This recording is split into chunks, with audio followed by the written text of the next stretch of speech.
570. En cuanto a la valoración del tribunal sobre la ilicitud, se concluye que hubo vulneración del derecho a la intimidad, dado que la orden se basó en información aparente, sin motivos fundados. La invocación del hallazgo imprevisto inevitable carece de sentido jurídico y no legitima la afectación. El error involuntario no desvirtúa la ilicitud, pues la interceptación se sustentó en datos erróneos y descubrir tardíamente que el número no era de Córdoba no constituye hallazgo imprevisto, sino negligencia grave. Tampoco aplica la regla de descubrimiento inevitable, ya que no se demostró que la prueba se habría obtenido por medios lícitos y la remisión de prueba ilícita entre procesos no sanea la violación. Nunca existió orden judicial dirigida a interceptar el número de Álvaro Uribe Vélez. La orden se justificó para Nilton Córdoba. Además, se conocía el número de Uribe desde el 2017 en el radicado 38451, lo que refuerza la falta de diligencia en la verificación. Finalmente, aunque el Estado puede interceptar comunicaciones de tercero, ello requiere motivos fundados y la Fiscalía no acreditó actividad lícita paralela que justificara la obtención de conversaciones entre Uribe y Cadena. De la trascendencia de la regularidad y control constitucional. Se probó que el abonado 317-50-50 perteneciente a Álvaro Uribe fue interceptado en el proceso 51-699 contra Nilton Córdoba, sin referencia personal ni motivo razonable que justificara la afectación. El Tribunal Superior de Bogotá está tumbando la prueba más importante contra el expresidente Álvaro Uribe. Dice que hubo vulneración a la intimidad del expresidente Uribe con las interceptaciones, con esa interceptación en particular. Dice no hay hallazgo imprevisto, sino negligencia grave, en esto refiriéndose a los dos informes 2016 y 2017 que presentaron los investigadores para soportar las interceptaciones al celular del expresidente. No solo un reproche a las pruebas, a la manera como se tramitaron las pruebas, porque chuzaron primero el original, era el exparlamentario Nilton Córdoba, sino un reproche también a los investigadores, estos son los de la Corte Suprema de Justicia, que dijeron que por error habían terminado escuchando las conversaciones del expresidente Álvaro Uribe. Y si la conclusión es esa, que la prueba no es válida, pues evidentemente la condena se cae, yo creería, porque esta es la prueba, no es la prueba reina, porque en este proceso no hay pruebas reinas, pero es sin duda una prueba fundamental, porque es la que realmente logra pues mostrar cuál habría sido la intervención del presidente en los hechos que se investigan. No valen la prueba de las interceptaciones hechas a Álvaro Uribe por considerar que fueron ilegales y que vulneraron su derecho a la intimidad. Escuchamos al magistrado Merchán, que deben, yo estoy de acuerdo con usted. Sigue sustentando este punto, Néstor. Caída esta prueba, pues se cae buena parte del proceso contra el expresidente Álvaro Uribe. Deben contener razones claras y verificables. Respecto a la carencia de motivos fundados y proporcionalidad, se concluye que estos fueron desatendidos. El informe policial indujo a error al vincular la línea con el indiciado y la afirmación sobre, comilla, comunicación entre abonados, cierra comilla, carecía de sustento técnico y no justificaba la medida. No se agotaron actos previos para verificar la necesidad de la interceptación y la medida resultó desproporcionada, pues implicó una afectación grave sin interés legítimo acreditado. Finalmente, el tribunal critica la valoración de la QO, que calificó el error como razonable por falta de dolo, lo que se rechaza. La ausencia de dolo no legitima la invasión de la intimidad y existían filtros previos que debieron evitar la irregularidad, como por ejemplo, en el radicado 52-240 sí se aplicó el test de proporcionalidad antes de ordenar actos invasivos, lo que no ocurrió en el caso analizado. Conclusiones sobre la ilicitud, nulidad y doctrinas aplicadas.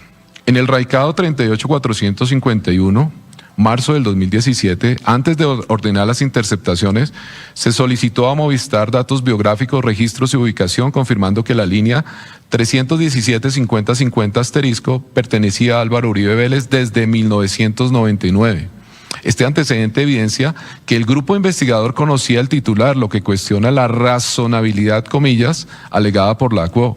La interceptación se originó en una orden judicial viciada por un informe policial basado en datos erróneos, sin precisar la base fáctica para inferir comunicación relevante ni identificar los titulares de las líneas. Se omitió el examen ex ante sobre la pertinencia y proporcionalidad, lo que compromete la legitimidad de la medida.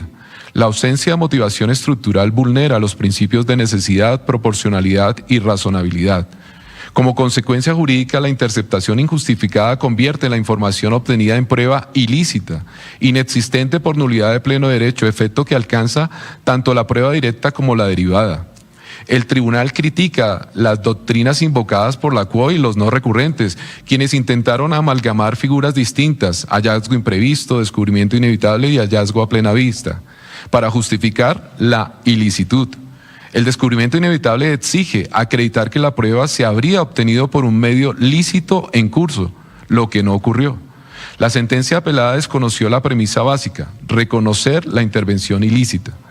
No se demostró camino autónomo ilícito para obtener la prueba y cualquier intento de convalidar la inexistente y nulidad por pleno derecho. Esto quiere decir sin piso totalmente la prueba. Yo sí creo que esta era la prueba reina contra el expresidente Álvaro Uribe, porque en esa grabación que acaba de ser declarada ilegal es donde dice proceda doctor Diego, ¿no? Ese es el elemento central de la acusación de la Fiscalía. Sin el proceda doctor Diego, si no vale la prueba, pues prácticamente creo que vamos a ver, ¿no? Sí. Le dice como crítica a la juez Heredia. Pero no me atrevo a decir, Héctor, que vamos rumbo a un cambio, pero esto es determinante. no, pero sí, sin duda, claro que es determinante, porque en eso había consistido una buena parte del debate del proceso, que era la validez de esta prueba, que a mi modo de ver pues mostraba la participación o no del expresidente Uribe en los hechos.